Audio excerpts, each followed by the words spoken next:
Voilà, je vous retrouve aujourd'hui dans le dernier bilan lecture de 2021. J'espère que vous allez très bien.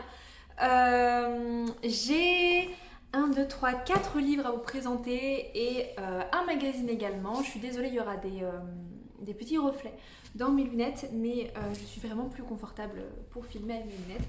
Donc on va rester comme ça. Et je vais commencer par une BD que je n'ai pas actuellement, qui est Goldorak, écrit par Xavier Dorizon et sorti aux éditions Kana. On se retrouve bien après les histoires entre Vega et Goldorak. On a un nouvel ultimatum qui est donné à la Terre et surtout au Japon, puisque on a un Golgoth qui s'appelle Hydragon qui va donner un ultimatum au Japon, c'est-à-dire que son peuple va vouloir occuper le Japon et les Japonais vont avoir 7 jours pour quitter leur pays, sinon ils seront tués. C'est une suite très intéressante du Goldorak que je connaissais quand j'étais petite, même si ça faisait très longtemps que j'étais pas revenue dans l'univers. Déjà, au début de cette BD, vous avez une grande partie qui va vous rappeler un peu l'histoire de Goldorak pour que vous ne soyez pas perdus. Ça permet aux gens qui ont découvert Goldorak il y a très longtemps et qui n'y sont pas repenchés depuis, comme moi par exemple, de pouvoir un peu se remettre à jour. Et pour les personnes qui ne connaissent pas du tout le Goldorak, ça vous permet aussi de connaître un peu ce personnage et de ne pas être largué pendant la BD. Cette BD commence doucement puisque dans tout le premier tiers, vous avez beaucoup de mise en abîme, un gros travail pour vous mettre dans l'atmosphère de cet univers de Goldorak, et ça vous permet d'entrer doucement dans l'histoire. Je trouve que cette adaptation, cette suite de Goldorak finalement est une très belle évolution puisque vous allez retrouver l'esprit des Goldorak du passé tout en adaptant tout ça à notre monde actuel. Je vous mettrai une image juste ici, mais on est sur des textes qui sont très bien écrits, on est sur des dessins qui sont vraiment magnifiques. C'est vraiment un très beau travail, je crois que ça a mis 4 ans à l'auteur et à l'illustrateur. Donc c'est vraiment un travail qui est extraordinaire, qui est très bien fait et j'ai beaucoup apprécié cette partie. L'histoire était plus sombre dans mon souvenir donc je sais pas si c'est parce que j'ai grandi et que je perçois la partie sombre de Goldorak ou si c'est cette BD qui a un côté plus sombre. Également, quelque chose qu'il n'y avait pas dans les anciens Goldorak, c'est une morale à la fin que j'ai trouvé très intéressante. Alors je vous la dis pas pour pas vous la spoiler, mais j'ai trouvé qu'il y avait vraiment cette morale, cette réflexion à la fin qu'il n'y avait pas dans les autres Goldorak. Et enfin, on retrouve ces personnages qu'on connaissait tant et ce que je trouve très intéressant, c'est qu'ils ont vraiment pris en maturité et ils réfléchissent un peu sur leurs actions passées, et c'est pour ça que le résumé au début sert vraiment, parce que sinon on comprendrait pas, on n'aurait pas forcément les références, surtout si on connaît pas Goldorak ou si ça fait longtemps qu'on a perdu de vue la série.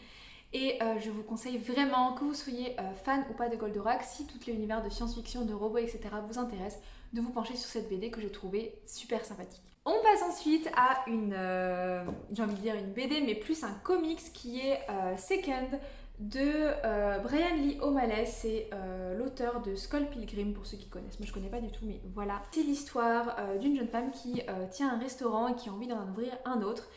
Et elle économise comme une dingue, elle fait tout pour ouvrir ce nouveau restaurant, elle se donne vraiment beaucoup de mal. Et elle va trouver des champignons qui lui permettent en fait d'effacer ses erreurs passées. Et il suffit qu'elle prenne un champignon, qu'elle note son erreur et l'erreur sera effacée le lendemain. Elle va commencer à prendre ses champignons, mais malheureusement elle va en abuser et l'histoire va traiter de ça. Je trouve que déjà les dessins sont très sympas, c'est des dessins qui sont assez minimalistes, j'ai envie de dire, assez simples, mais je les trouve super chouettes. Voilà, ça se passe en hiver, c'est dans une atmosphère très hivernale avec de la neige, etc. C'est vraiment très sympa pour cette période de l'année. Ce que j'ai bien aimé, c'est qu'on a des interventions du narrateur dans l'histoire et j'ai trouvé que c'était très original. C'est pas souvent qu'on voit ça dans les BD. Alors après, pour les comics, je suis pas très comics, du coup je saurais pas vous dire, mais en tout cas j'ai trouvé ça très original et très pertinent. Le personnage principal est hyper attachant, plusieurs personnages sont vraiment attachants. Je trouve que c'est très bien écrit, on rentre facilement dans l'intrigue. Et en même temps, on a ce côté très intéressant entre le réalisme de cette jeune femme qui va à tout prix ouvrir son restaurant et les galères qu'elle va pouvoir avoir, et l'arrivée du fantastique en fait avec cette histoire de champignons, une histoire aussi un peu d'esprit. Et j'ai trouvé que cette BD était très sympa. C'est publié aux éditions d'Argo, ce comics, pardon, j'ai envie de dire BD, mais c'est un comics.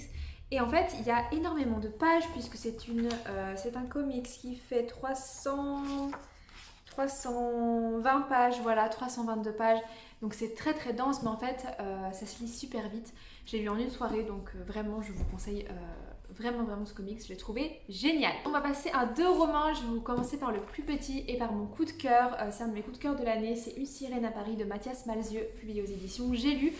C'est l'histoire d'un homme qui travaille dans un restaurant péniche, qui est musicien, qui va trouver sur les quais de la Seine une sirène et il va la ramener chez lui, parce qu'elle est blessée, il va s'occuper d'elle et ils vont apprendre tous les deux à se connaître, ces 2 mondes qui sont très très différents, qui vont apprendre à se découvrir l'un l'autre et j'ai trouvé que c'était d'une poésie absolument extraordinaire. C'est romantique, c'est poétique, c'est doux, c'est très feel good en fait, mais en même temps très très touchant. Et j'ai vraiment adoré cette lecture, c'est une de mes lectures favorites de l'année 2021. Je vous invite vraiment à lire. Après, il y a une poésie dans l'écriture de Mathias Malzieu qui lui est propre et moi j'ai lu très peu de Mathias Malzieu, mais c'est une écriture qui est absolument magnifique, qui est extrêmement poétique. Vraiment, j'ai eu un coup de cœur sur ce livre. J'ai été un peu déçue de la fin puisque ça s'est pas fini comme j'aurais aimé que ça se finisse, mais pour autant c'est une fin qui correspond tout à fait à l'intrigue et tout à fait à l'histoire. Donc voilà, c'est vraiment un coup de cœur. J'ai adoré ce roman et je vous le conseille 1000 fois. On va finir ce bilan lecture en matière de roman par Ring Shout de Jelly Clark, le sous-titre c'est Cantique rituel.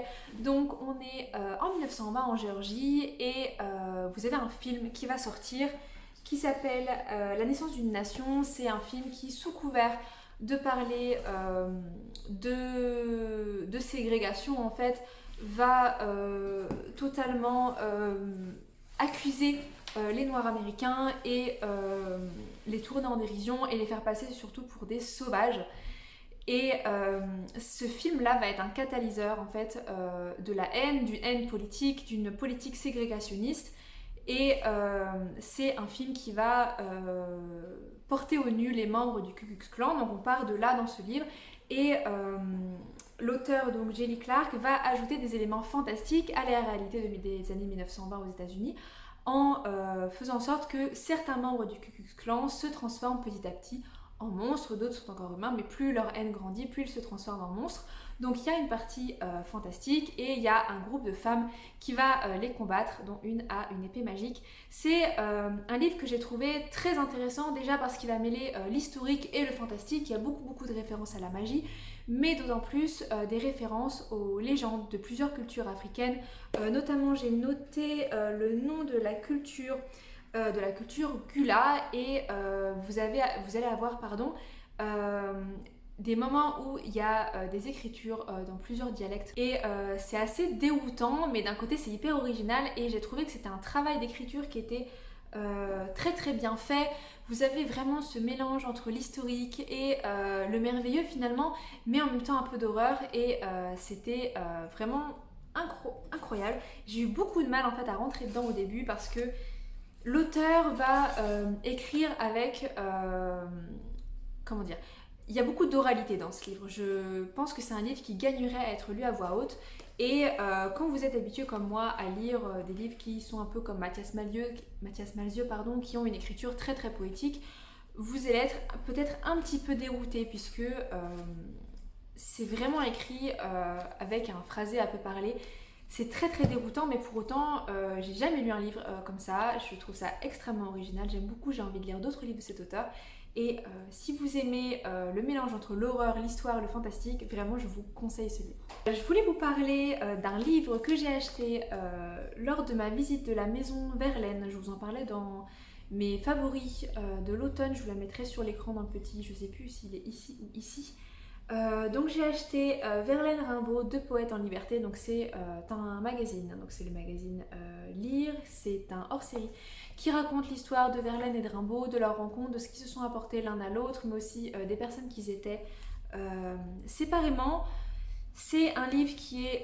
c'est un magazine qui est très bien illustré, qui est très bien documenté, ça se lit rapidement.